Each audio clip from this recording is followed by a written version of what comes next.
লড়াইকে স্থায়ী করবার জন্য এই বাংলাদেশকে এই প্রজন্মের আমার সামনে যারা বসে আছেন, আগামী যে প্রজন্ম আসবে তাদের জন্য বসবাসের উপযোগী গণতান্ত্রিক একটি রাষ্ট্র বিনির্মাণের যে স্বপ্ন সেইটি যাতে সফল হয়, এই যুব সমাবেশে আপনাদের প্রতি সেই দায়িত্ব অর্পণ করবে। একজন গুন্ডা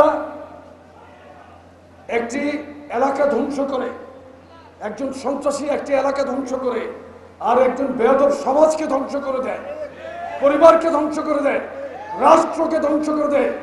এই বেয়াদবদের সম্মিলিতভাবে জনগণ ইতিমধ্যে বয়কট করেছে এবং অত্যন্ত দুঃখজনকভাবে দেখলাম একজন মানুষ, সেটা সে তার পদবি যাই থাকুক, তাকে নিয়ে মন্তব্য করছে।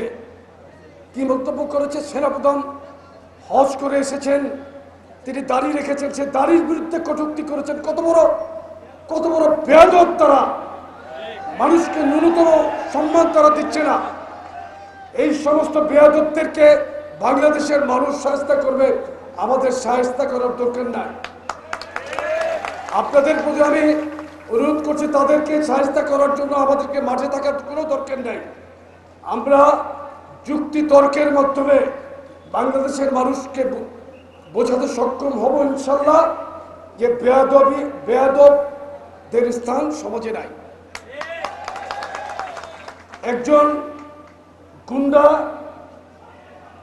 একটি এলাকা ধ্বংস করে, একজন সন্ত্রাসী একটি এলাকা ধ্বংস করে, আর একজন বেয়াদব সমাজকে ধ্বংস করে দেয়, পরিবারকে ধ্বংস করে দেয়, রাষ্ট্রকে ধ্বংস করে দেয়। এই বেয়াদবদের সম্মিলিতভাবে জনগণ ইতিমধ্যে বয়কট করেছে। তারা এবং তাদের যে সহযোগী রাজনীতি যারা তাদের সাথে করছে, ইতিমধ্যে বাংলাদেশে তাদের যে খায়েশ ছিল সরকার গঠন করবে, তারা কিন্তু সেই সরকার গঠন করতে পারে নাই। তারা মিথ্যার ফুলছুড়ে তারা ইসলাম বিক্রি করেছে, মানুষকে ধোঁকা দিয়েছে, মুনাফিকি করেছে, কিন্তু মানুষ বিশ্বাস করে নাই। আমি মনে করি আগামীতে বাংলাদেশের মানুষ তাদের সিদ্ধান্ত নিতে ভুল করবে না, আমরা যদি সঠিকভাবে রাজনীতিকে পরিচালনা করি। আমাদের প্রিয় নেতা আজকে দেশের বাংলাদেশের প্রধানমন্ত্রী, উনি কত পজিটিভ রাজনীতি করছেন, কোনো প্রকার বিষোদকার করছেন না, কোনো প্রকার কারোর বিরুদ্ধে কোনো ধরনের কোনো নেগেটিভ কথা উনি এখন পর্যন্ত বলেন নাই। অথচ বাংলাদেশে 5ই আগস্টের পরে নতুন নতুন নেতার উদ্ভব হলো। অবিশ্বাস্য রকমের অশ্রাব্য গালিগালাজ দিয়ে যারা রাজনীতি করতে চায় তাদের আজকে যেই আস্ফালন দেখছি, আমরা যেই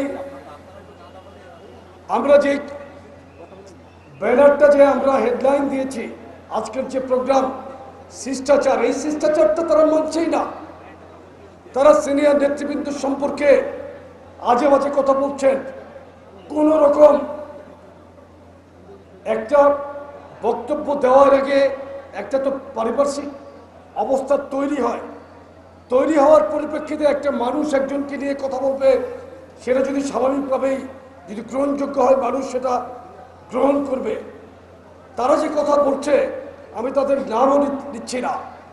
এই যে বাংলাদেশে একটা নতুন কালচার তৈরি করলো, আমাদের প্রধানমন্ত্রী জনাব তারেক রহমানকে নিয়ে কথা বলছে, মাননীয় স্বরাষ্ট্রমন্ত্রীকে নিয়ে কথা বলছে, পররাষ্ট্রমন্ত্রীকে নিয়ে কথা বলছে, বর্ষীয়ান নেতা অত্যন্ত শ্রদ্ধাভাজন আমাদের মহাসচিব জনাব মির্জা ফখরুল ইসলাম আলমগীরকে নিয়ে তারা মন্তব্য করছে।